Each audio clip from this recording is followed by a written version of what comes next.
Hi guys, my name is Ella. I'm the head of this project, and today we're going to be talking about the different experiments that we've learned in AP psychology about learning and like how you can learn with different things.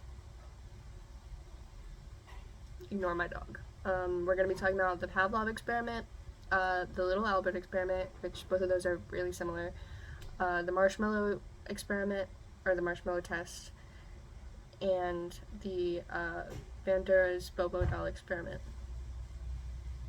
So, yeah.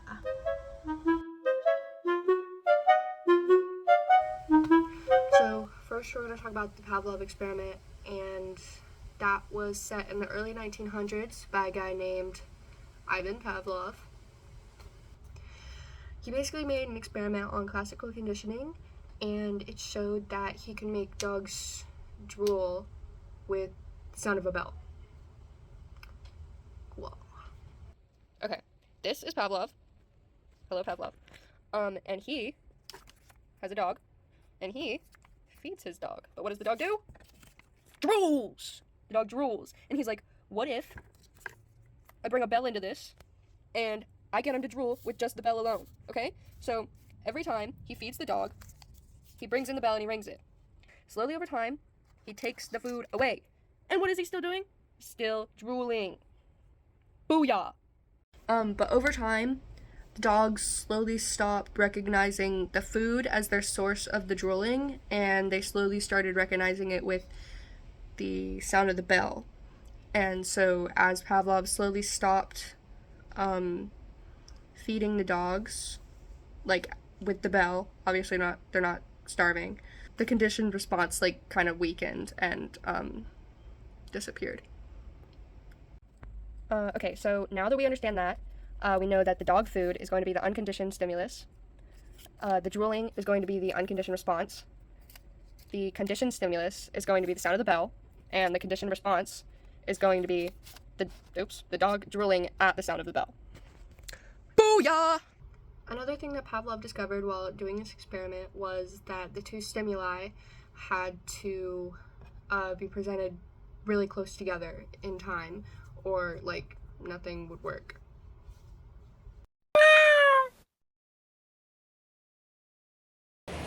Hello! So I got the Little Albert experiment, and so basically what happened was a guy named John B. Watson conducted an experiment on a 9-month-old baby named Albert. Whoa, shocker. And he wanted to see through classical conditioning whether or not he could create a fear response in baby Albert. So basically, in essence, he found out that he could, 1, 2, with the unconditioned stimulus, which was a loud noise, baby Albert learned to correlate the neutral stimulus, which was the white rat, to the loud noise, which scared him. So anytime he saw the white rat after that, he was scared of the white rat. So that was his fear response, the controlled response.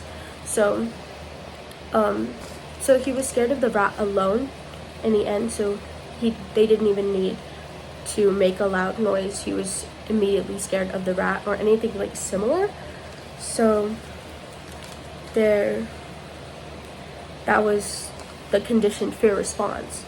And guys, don't scare 9-month-old babies named Albert. It's so mean. Don't be John B. Watson. Hey guys, I'm back. I'm gonna explain the Bobo doll experiment. So in the Bobo doll experiment, they had a group of preschoolers, and then they would, 3 groups. They would either show them the inflatable doll named Bobo, ugly Bobo.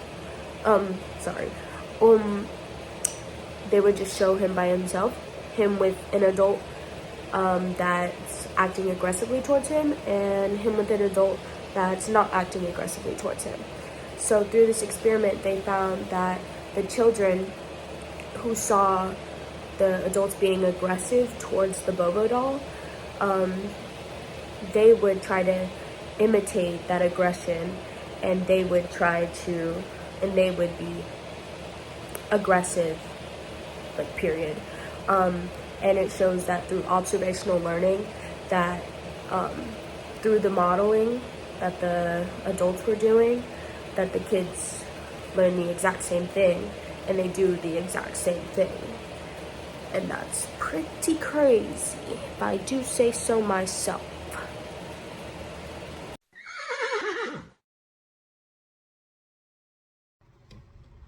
Okay, so the last one we're going to talk about is the marshmallow test or experiment, whatever you want to call it. And that one was held by Stanford. It was shown that children can wait. Like, it shows a generalization of delayed reinforcers. Basically what happened was that a researcher would come in a room with a kid, they'd hand him a marshmallow, talk to him for a couple minutes, and then be like, okay, I'm gonna be back. Don't eat the marshmallow. And we basically just saw if the kids would eat the marshmallow or not. And a lot of them wanted to eat it really bad. Like, really bad. I don't know why it was so stressful for a marshmallow. I feel like they could have done, like, ice cream because it's, like, melting, or, like... Anyways. But a lot of the kids did end up eating the marshmallows without the researchers' permission. But some of the other kids that didn't eat the marshmallows kind of, like, used ways to, like, cope with the fact that they couldn't eat the marshmallows. Like, some of them were, like, you know, like, biting their teeth, or biting their nails, or, like, just watching the marshmallow, like, from the table, or, like, gnawing at it, like corn on the cob. And obviously it was hard on them, because they're children, and they want the marshmallow, because it's yummy. But, like, it shows that we can generalize, delayed reinforcers like that, and, like, it's not just an adult thing. Okay, so that was it. I hope you guys had a super awesome time. I hope we were super interesting, and super fun, and super everything.